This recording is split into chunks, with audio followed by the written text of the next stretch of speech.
Natalie Pierce never planned on being here tonight.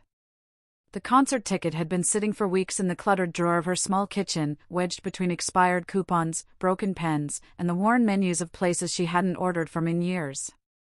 Her coworker, Marissa, had shoved it into her hand like it was some kind of prescription for her dull life. "You have to go," Marissa had insisted, rolling her eyes.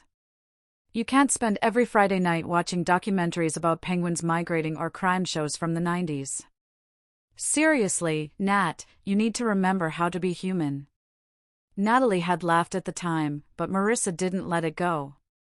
And so, here she was, one unwilling ticket holder stuffed into a seat that had probably cost more than her grocery budget for the month. The theater was breathtaking, at least, if you liked the kind of wealth that screamed about itself. Crystal chandeliers dripped from the ceiling like frozen fireworks. Murals of gods and angels sprawled across domed arches, gilded in real gold. The air smelled faintly of perfume and expensive whiskey, like even the walls had money. Natalie tugged at her denim jacket. Comfortable, reliable, but suddenly it felt like the wrong skin. Everyone around her glittered in designer outfits, sequined gowns, sharp suits, shoes polished to blinding perfection. It was like stumbling into the pages of a fashion magazine while still dressed for a trip to the grocery store. A woman sitting next to her leaned over. She was all polish, hair styled into perfect curls, a sparkling blouse that shimmered under the lights. "First time here?" Natalie nodded, trying not to sound like she'd accidentally wandered into the wrong life. "Yeah." "Oh, you'll love it," the woman said with an eager smile. "I've seen every big name perform here. This place has history. And trust me, Adrian Cross knows how to put on a show." She lowered her voice, as if sharing a secret. "Though honestly, some of these newer stars are all flash and no heart. Just wait and see." Natalie gave a polite smile, but her thoughts were elsewhere. Music, to her, had always been simple. Either it spoke to your soul, or it didn't. She never cared about expensive lights or dramatic gestures. Give her raw lyrics and a voice that carried truth over any manufactured perfection. Still, as the house lights dimmed, something stirred inside her. That familiar flutter that came before live music, the hush of hundreds of people united in anticipation. She'd only felt it a handful of times before. Her first concert had been a folk festival when she was 16. Acoustic guitars, voices unpolished but powerful, the kind of honesty that made her fall in love with music. Years later, her aunt had dragged her to a classical performance, which she'd expected to hate but ended up moved by, strings swelling, voices soaring until she thought her chest might burst. Then there was the disaster in college, a punk band her roommate adored, so loud and chaotic that Natalie left with a pounding headache and the vow never to repeat the experience. This night already felt different. The crowd buzzed with excitement, but it wasn't frantic or wild, it was refined, almost reverent. Like champagne instead of cheap beer. Natalie exhaled slowly and settled back into her seat. Maybe Marissa had been right. Maybe she did need this. At the very least, she'd have a story to tell on Monday morning instead of the usual litany of laundry, grocery shopping, and falling asleep to documentaries. She didn't know it yet, but before the night was over, she wouldn't just have a story. She would become the story. The theater lights dimmed until the chandeliers above melted into soft golden halos. A hush swept across the audience, followed by a wave of excited whispers. Then the stage burst alive with light, sleek beams slicing through the dark, revealing a silhouette framed in brilliance. Adrian Cross. The reaction was immediate. The crowd roared like they'd been waiting their whole lives for this moment. Hundreds of phones shot into the air, recording shaky glimpses of the man stepping into the spotlight. Natalie understood instantly why social media worshipped him. He looked like every teenage dream wrapped into one package, messy dark hair that somehow fell perfectly into place, a tailored jacket hugging his frame like it had been stitched directly onto him, and that aura, the kind that told you this was a man who'd never once questioned his own importance. "Good evening, beautiful people." His voice poured over the room smooth and rich, like warm whiskey in a crystal glass. The audience screamed until the walls trembled. Adrian just stood there, soaking it up, feeding on the adoration like it was oxygen. Then he launched straight into his biggest hit. The sound system swallowed the theater in polished, pulsing beats. The crowd swayed, singing along, some with eyes closed as if the song was a personal prayer. Natalie folded her arms. She had to admit, he could sing. His voice was powerful, every note technically perfect, soaring with effortless confidence. But to her, it felt more like watching a glossy commercial than hearing music. Every movement, every pause, every flash of a smile felt rehearsed to death. Between songs, he worked the crowd with practiced ease. "How's everybody feeling tonight?" The audience screamed. I said, "How's everybody feeling?" They screamed louder, deafening now. Adrian grinned, pacing the stage like a king addressing his subjects. "I've performed all over the world," he said, pausing just long enough to make it seem heartfelt. "But there's something truly special about," he hesitated again, eyes glinting, "being right here with all of you tonight." Natalie caught it. He hadn't named the city. Probably didn't even know where he was, just swapped out the line for whichever crowd he happened to be standing in front of. As the performance went on, the cracks in his charm became clearer. His compliments had a razor's edge. His playful comments about fans' outfits landed more like insults disguised as jokes. He laughed at people, not with them. "I love having real people in my audience," Adrian announced during one of his breaks, scanning the crowd with a predatory glint. "Not just industry types or critics, but folks living everyday lives. You keep me grounded.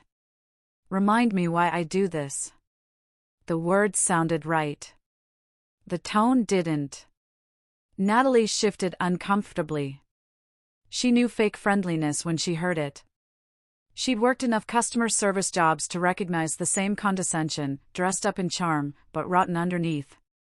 "He's so genuine," whispered the sequined woman beside her, leaning forward in awe. Natalie almost laughed out loud. Genuine? Everything about Adrian Cross screamed calculation. The pauses. The smirk. The carefully placed moments of humility. Even his so-called authenticity was rehearsed. Around her, though, most people didn't seem to notice. Or maybe they didn't care. They were too busy buying into the fantasy he was selling, too swept up in the lights, the sound, the illusion. Natalie sat back, arms crossed. She wasn't here to play along. And as Adrian prowled the stage, his mask beginning to slip, she had no idea that it was her indifference, the fact that she didn't meld into his performance, that would soon draw his attention like a moth to flame. Halfway through the set, Adrian Cross dimmed the stage lights until only a soft blue glow lingered across the velvet curtains. The pounding beats faded into a slow, sentimental ballad. His voice grew hushed, intimate, like a secret whispered in the dark. It was his moment. The part of the show fans would gush about online for weeks, replaying shaky phone videos of him strolling into the crowd like a man stepping down from Olympus to bless the mortals. With his wireless mic in hand, Adrian moved between rows, brushing fingers against outstretched hands, pausing for selfies, leaning in close to women who practically melted just to breathe the same air. The audience ate it up. Phones flashed, people screamed, hearts pounded. Natalie checked her watch. Could she slip out before the encore without looking rude? She was already rehearsing how she'd describe the night to Marissa. Yes, the guy can sing. Yes, the theater was gorgeous.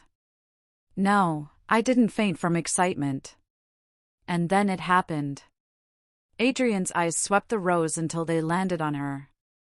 Natalie wasn't holding up her phone. She wasn't leaning forward or reaching out. She wasn't even smiling. She looked bored. Like someone politely enduring a work seminar. For a man addicted to adoration, it was irresistible. Well, Adrian said smoothly, breaking from his planned path. His smile sharpened as he angled straight toward her. Hello there. You look like you're having the time of your life. Every head turned. Heat rushed up Natalie's neck. She forced her voice steady. I'm enjoying the show. Oh. His tone dipped into mockery, though the grin never left his face. What's your name, sweetheart? Natalie. Natalie, he repeated, tasting the syllables like they disappointed him. And what do you do when you're not dazzling us in your weekend casual? His eyes flicked over her denim jacket, his smile curling with condescension. Laughter rippled through the nearby crowd. Phones lifted higher. Natalie's chest tightened, but she refused to flinch. I work in an office. An office? Adrian clapped his hands together like a delighted child. Practical. I bet you've got opinions about music, don't you? Probably think TV talent shows make real stars. The laughter grew louder. He was setting her up as the night's joke, a plaything for the audience.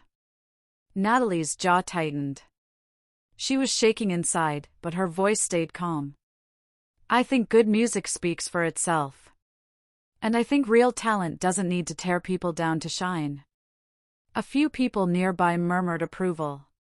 Adrian's grin faltered, just for a second, long enough for her to see the flash of irritation beneath the charm.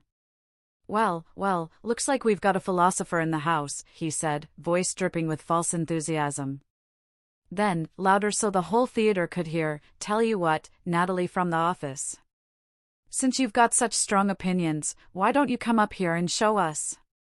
The crowd gasped, half thrilled, half horrified. The challenge hung in the air like a blade. Natalie froze. Her heart thudded so hard she could hear it in her ears.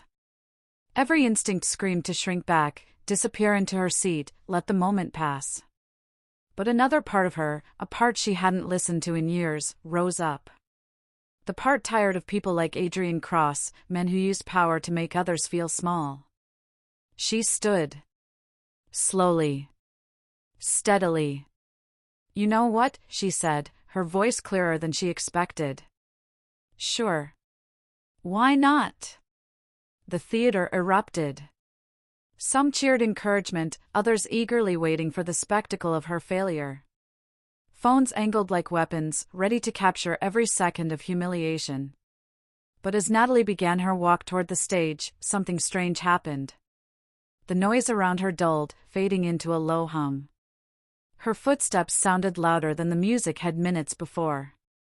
The spotlight ahead didn't feel like a trap, it felt like a doorway. Adrian was grinning like a predator certain of his prey's fate. But Natalie's face was calm. And though her hands trembled slightly, her eyes carried something he hadn't expected. Not fear. Resolve.